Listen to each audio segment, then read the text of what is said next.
Başım döndü. Başım döndü. Hiç ne olmaz.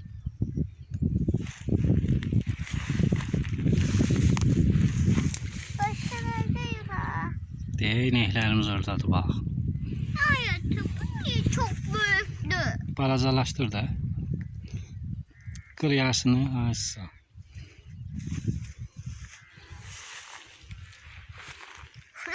Üfür. Kısa. Aldın. Niye? Üfür canım.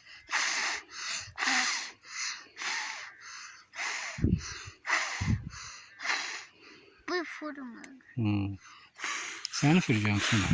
He? Sen üfüreceksin. Ben de ya. Üfüreceksin. Oğlan kaldı.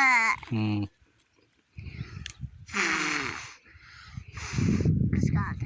Açsa. Şu mu? Üfür. Möçem üfür. Uçtu gitti. Ya git yık. Git Kız bacın. kaldı. Açsa. Git bacın yanına. Gelin ya.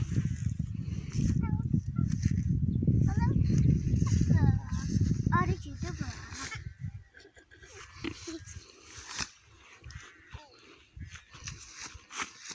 Gelin bər. Gelin bər. Gelin bər. Çox hani git. Ya atan söyleme. Nədir o? Ya burası en yer ama. Yaxşı. Hı? Şimdi. Nədir? Bu hatı. Nədir? Nedir şu? Lalədir. Balacadır. Gəl bura. Ora getmə. Ayaqlamayın. Ora bizim yerdə olur. Gəlin bər.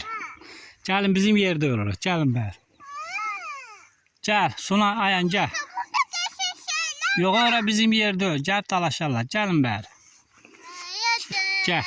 Hatta orada bir tane şey kırıp görürdü. Yox, laləni qır gəl. Onu qır gəl.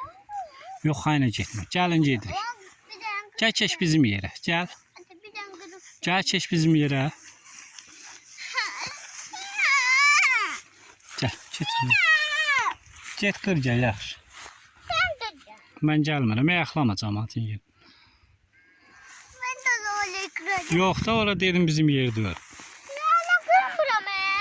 Aya. Hı. Keç belə bala. Hatta lala kırmıram. Di get nə qırırsansa qır gəl. Yaxşısın hadi sen de gel. Gedin qırın. Tez qırın gəlin. Gözləyirəm bura. Ha oradan qır gəl. Açık yerden gel. Evet. Açık yerden. Dur ayağa. A qız dur ayağa. Dur ayağa. Qırın gəlin. Ayan getmə da. Qır gəl. Yox, çox ayına getməyin. Gəlin. Hatta burada hiç Orada heç nə yox da. Gəbər. Gəlin. o sarı çiçeğiydi onu götürürdü. O tikanlı çiçəkdir. Gəlin bər.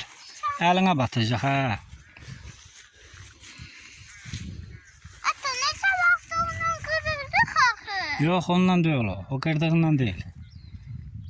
Gedin. Gedin. Neci? Hə, gedin. Burada çok değil. Gəlin bəri.